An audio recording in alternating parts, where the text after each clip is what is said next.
بسم الله الرحمن الرحيم. السلام عليكم ورحمة الله وبركاته. soo dhawaada dhammaan walaalaha qaaliga ay ku xidhan Hanilanki channel. Qisadeenan maanta waxay ka waramaysaa gabadh uu Ilaahay siiyay sawj wanaagsan iyo 3 awlaad ah, 3 caruur oo wiilal ah. Gabadhan waxay ahayd gabadh jaarkeeda aan ka warhaynin oo maxay ahayd shaqo ku darsan jirin, wax kasto ay leeyihiin yani umay tag jirin, umay baahan jirin.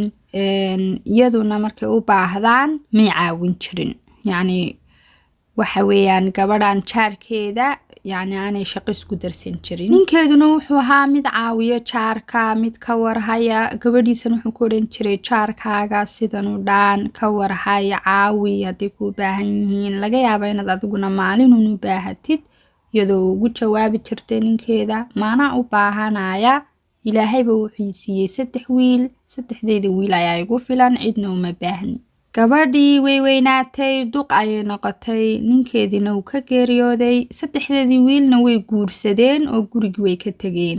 islaantii cidla ayaa lagaga tagay, inamadeedii dib u soo eegi waayay. mid waliba gabadhii uu guursaday ayuu guri kale la tagay, hooyadiina dib ugu soo noqon waayay. islaantii waxay ogaatay inuu ninkeedu ka saxsanaa markuu ku oran jiray jaarkaaga ka warhay, marun baad u baahan doontaaye, inuu ka saxsanaa. laakiin jaarkeedii iyadoo u baahan maanta uma tegi karto, ma odhan karto kaalaya caawiya, waayo way ka xishoonaysaa oo waxay is leedahay ma dadkii iyagoo kuu baahan aad ka horwareegi weyday ayaad maanta markaad u baahatay u tegi doontaa. way ka xishoon jirtay, ilaahay bay dembi dhaaf weydiisan jirtay, istighfaarta ayay aada u badin jirtay islaantaasi. waxa dhacay habeen habeenada ka mida iyadoo roob da'aayo inay islaanta istiri daaqad gurigeedii daaqadihii uu lahaa daaqad ka mida iyadoo isla sooxin inay aragtay bisad yar oo qoyday oo dhaxamoonaysa oo meel biyo ahna dhex taagan. qof wadada marayay ayay u yeedhay, waxaa tiri bisadan yar ii soo dhiib. uu u soo dhiibay bisadii yareed way duuduubtay, mara ayay ku duuduubtay say dhaxanta uga bacdo, cuntona way siisay. markay aragtay inay bisadii yareed dhaxantii ka bacday oo ay dherigtay, bisadiina ay qolkii fadhiga kuraastii taale mid ka mida iska dul seexatay, ay islaantii qolkeedii tagtay si u seexato. habeenkii saqbarhkii markii la gaadhay, islaantii waxay kusoo toostay bisadii yareed oo qaylinaysa oo kala joojin weydaysa waxan. islaantii iyadoo yaaban way soo kacday, waxay istiri meeshii bisada yari ay kasoo qaylinaysa bal soo raadi. codkeedii bay soo raacday, fadhigii intay ka weyday ayay codkeedii soo raacday si u raadiso xagga ay ka qaylinayso bisada yari. waxay codkii bisada soo raacdaba bisadii yareed oo gijadii dhex taagan meeshii cuntada lagu karsanayay oo dhawaaqaysa sawaxan samaynaysa qaylinaysa. islaantii markay gijadii soo gashay waxay la kulantay urtaas oo ahayd gaas.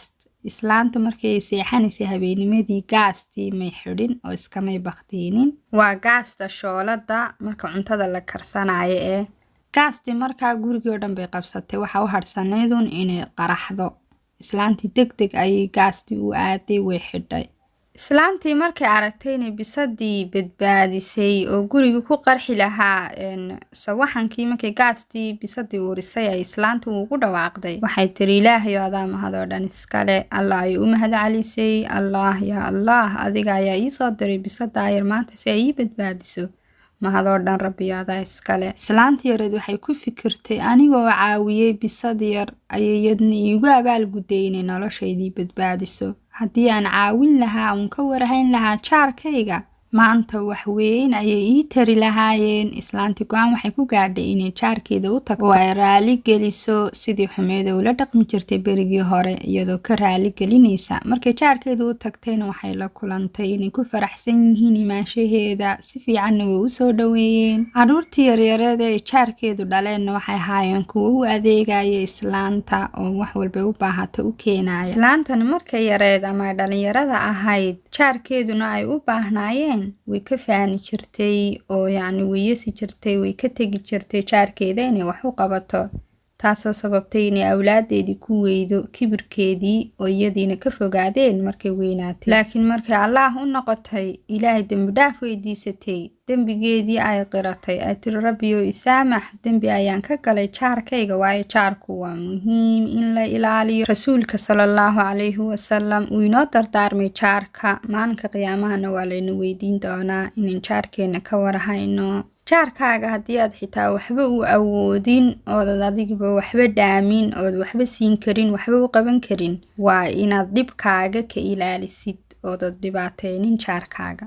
islaantiina alla ayuu u mahad calisay, kelinimadiina way ka baxday. markii ay jaarkeedii soo dhoweeyeen oy ku farxeen imaanshaheedii, wanaagga waxay ku heshay islaantaasi inay ilaahay u noqotay, dembi dhaaf weydiisatay, istikfaarta badisay, sidoo kale bisadaa yar siday u caawisay. qisadeennan maanta waxaynu ka baranaynaa wanaag haddaad samaysid wanaag ayaad helaysaa. qof walbo innaga inaga mida haddaynu ku dadaalno wanaag inaynu samayno, inaynu caawino dadka ilaahay ee dhibaataysan iyo sidoo kale xayawaanadaba noolaha ilaahay ee dhibaataysan haddaynu caawino, inaguna maalin aynu u baahannahay ayuu ilaahay inagu anfici doonaa wanaaggaas aynu samaynay. jaarkuna isagu mudnaan gaara ayuu leeyahay in laga warhayo. intaynu insha allah qiso kale kaga kulmayno yaa axbaabi, waxaan idin leeyahay fi amaanillaah, wasalaamu calaykum waraxmatullaahi wabarakaatu.